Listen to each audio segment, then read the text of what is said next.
Bismillahirrahmanirrahim. Baik, Assalamualaikum warahmatullahi wabarakatuh.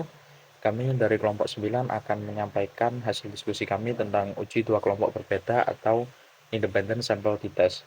Adapun yang akan kami sampaikan nantinya ada yang pertama pengertian uji independent sample t-test, kemudian yang kedua ada syarat uji independent sample t-test, yang ketiga ada rumus uji independent sample t-test, yang keempat ada contoh penggunaan uji independent sample t-test.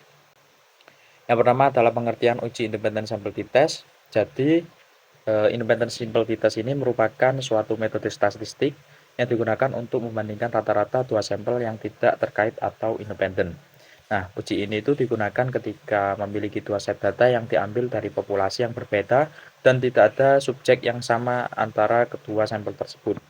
Independent sample t-test ini juga biasa disebut dengan unpaired t-test. Selanjutnya ada kriteria yang dapat diuji dengan menggunakan uji t-sample saling bebas atau independent sample t-test, yaitu yang pertama adalah data yang digunakan adalah data kuantitatif atau integral dan rasio. Namun dalam program SPSS salah satu variabel itu harus berbentuk kategori. Kemudian yang kedua adalah data itu harus saling bebas dari sampel acak dan berdistribusi normal.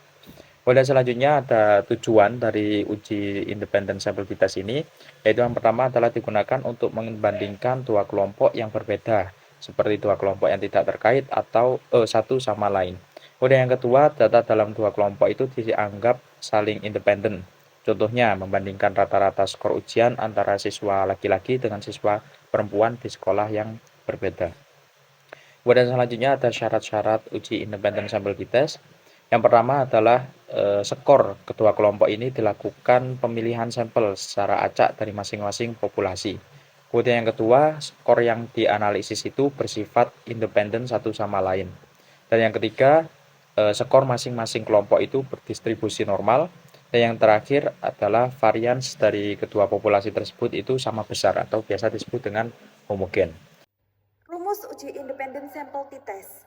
T hitung sama dengan X1 min X2 per akar N1 min 1 dikali S1 kuadrat ditambah N2 min 1 dikali S2 kuadrat dibagi N1 plus N2 min 2 dikali 1 per N1 ditambah 1 per N2 dengan catatan X1 berarti nilai rata-rata kelompok sampel pertama.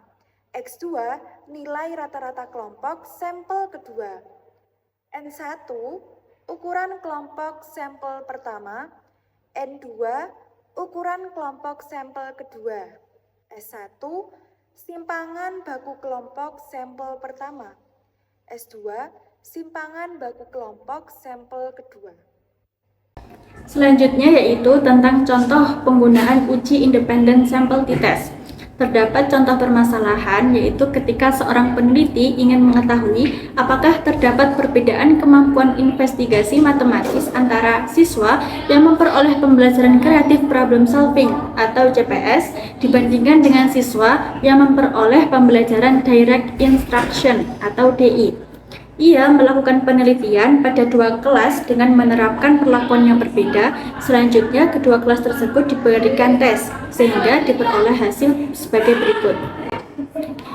Nah, jadi pada slide ini, itu menunjukkan bahwa terdapat nilai dari kelas CPS dan juga kelas DI. Dan dengan mengasumsikan data berdistribusi normal dan variansi, kita dapat melihat bahwa ukuran sampel pada masing-masing tabel tersebut tidak harus sama. Dan juga pada tabel ini kita dapat memperoleh nilai rata-rata dan juga simpangan baku sebagai berikut. Nah, di slide selanjutnya kita mengetahui nilai rata-rata dan juga simpangan baku. Sehingga untuk menentukan nilai dari uji independent sample t-test ini, kita dapat melakukan langkah-langkah manual sebagai berikut. Yang pertama yaitu merumuskan hipotesis.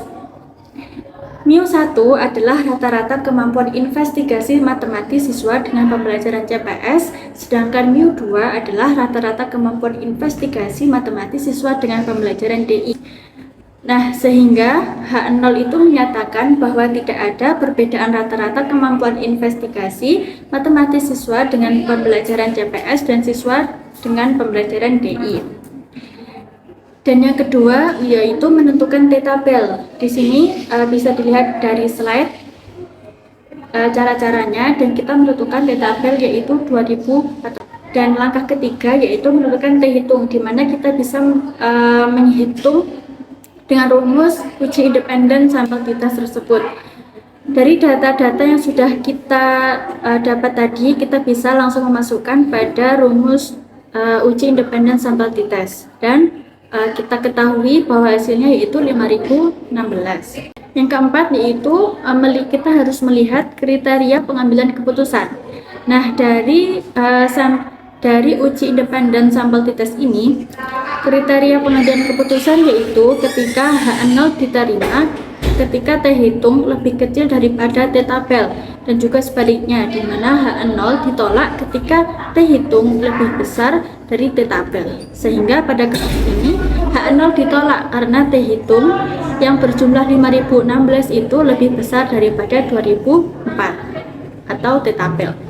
Sehingga dapat disimpulkan bahwa karena H0 ditolak, maka disimpulkan ada perbedaan kemampuan investigasi matematis antara siswa yang memperoleh pembelajaran Creative Problem Solving atau CPS dan siswa yang memperoleh pembelajaran Direct Instruction atau DI.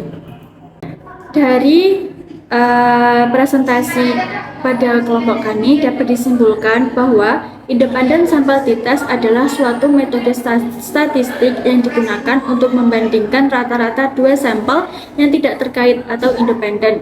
Uji ini digunakan ketika melihat dua set data yang diambil dari populasi yang berbeda dan tidak ada subjek yang sama antara kedua sampel tersebut. Independent sample t-test juga disebut sebagai unpaired t-test. Sekian presentasi dari kelompok kami, kurang lebihnya mohon maaf. Wassalamualaikum warahmatullahi wabarakatuh.